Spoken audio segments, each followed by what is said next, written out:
Hello guys! Hello Taurus! Welcome dito sa aking channel, Palaran 888. Welcome! Alamin natin Taurus kung anong messages, vibration, gabay energy para sa lahat. This is general reading so pwede kang makaresonate. Please connect your intuition sa mga baraha na lalabas dito sa aking tarot reading. Alright, Taurus.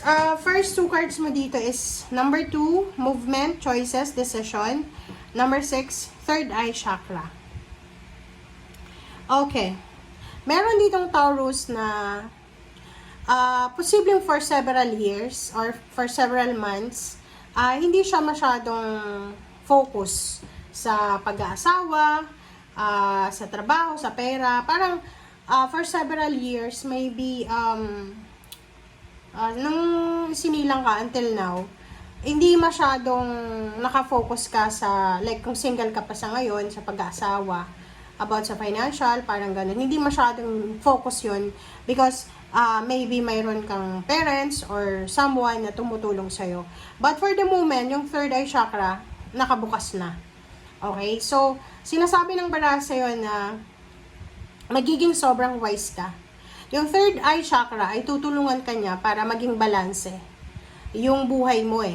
Kasi makikita mo, like for example, sa bawat movement, sa bawat actions mo, sa mga choices and decision mo, makikita mo na eto yung tama kong gawin, eto yung mali kong hindi ko dapat gawin, parang ganun. So, pagbukas yung third eye chakra natin, hindi tayo nagkakamali.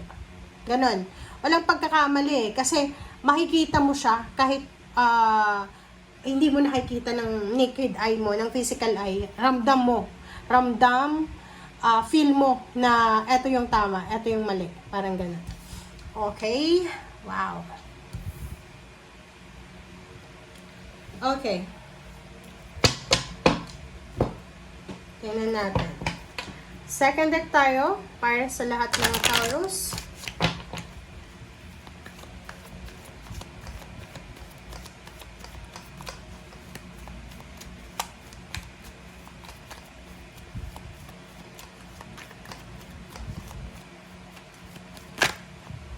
Okay. Family room. Wow. Bakit may family room ka dyan? 21. Okay. So, nakikita ko sa inyo dito na isa sa mga possible na desisyon na gagawin mo, Libra. Libra. Sorry, hindi Libra to eh. This is Taurus. Pasensya na.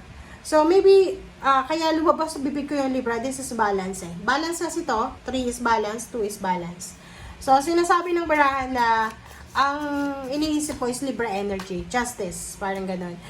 And family room, sinasabi dyan ng barahan na nag-iisip ka na magpatayo ng bahay, magpa-renovate ng bahay, bumuo ng pamilya, magpakasal, magnegosyo, parang ganun, mag-travel, or kung ano man siya na iniisip mo. And sa ngayon, nakikita ko sa'yo na ang focus mo ay pamilya. Gusto mong ayusin yung pamilya mo eh. Gusto mong pagandahin siya. Parang ganun. Okay, this is your advice. Ideal course of action, 37, 7, 8, 9, 10. So, it's complete. Sinasabi niya ng bara sa'yo na kinakailangan mo ng masusing pag-iisip sa bawat desisyon, sa bawat aksyon na gagawin mo. But, nandiyan yung third eye chakra na sinasabi ng barahan na makikita mo kung ano yung tama at mali. May revelation ng katotohanan, i-reveal sa'yo ng universe yung mga choices and decision and options na pwede mong pagpiliin. Alright, so Taurus, ang dami-daming zodiac sign na pumapasok sa isip ko while I'm reading sa reading mo, Taurus. Hindi ko alam kung bakit pumapasok yung Aquarius, yung Libra, parang ganun. Okay. Queen of Swords, Death card, Queen of Cups, Judgment. Sinasabi ng bara sa'yo dito, Taurus, na kasi may Death card dito, this is transformation, endings and new beginnings, Alpha and Omega. Queen of Swords, this is about the direction, going to your own self, diba? Yung freedom. So, sinasabi ng bara sa'yo na posibleng merong magtatapos. It's either relationship, it's either job, it's either your own self. Yung parang nakapag-desisyon ka, Taurus, na baguhin yung sarili mo, baguhin yung mindset mo, baguhin yung emotion mo, because yun yung gusto mo eh. So, sinasabi ng baraha sa'yo dito na isang desisyon, isang napakagandang desisyon, isang napakasiguradong desisyon ang gagawin mo na pwedeng magpabago ng iyong emosyon, ng iyong mindset. Okay? Ng iyong intellectual eh. Intellectual kasi ito eh. So, for example, yun nga, nandito yung third eye chakra. Yung mindset mo, long time ago, iba na sa ngayon. Yung parang biglang, pagkagising mo sa umaga, Taurus, is biglang, naisip mo, bakit ganun? Bakit dati hindi naman ako ganito? Yung parang, ang prospect ko or yung focus ko is money, business, relationship. Dati ano lang eh, parang happy-happy lang, bisyo, ganyan-ganito. So, nakikita ko sa'yo dito, isang desisyon, ang posibleng gagawin, may tatapusin ka dito eh, may gusto kang tapusin na kasi gusto mo makapagsimula. Okay, tingnan natin, let's clarify.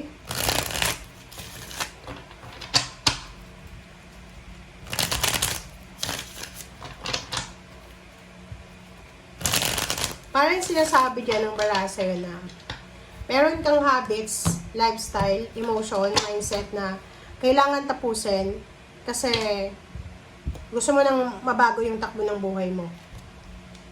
Okay, OMG. Seven of Swords na reverse. Wow, King of Swords. Two of Pentacles. And sa ilalim mo is the Devil. This is Capricorn energy. Nakakaloka ka. OMG. Wow. Okay. If you are Taurus, you're in a relationship, boyfriend, girlfriend, or maybe you're in a relationship talaga as live-in partner sa Capricorn. Sinasabi ng baraha sa'yo dito na posibleng kailangan mong pag-isipang mabuti ang mga desisyon na to.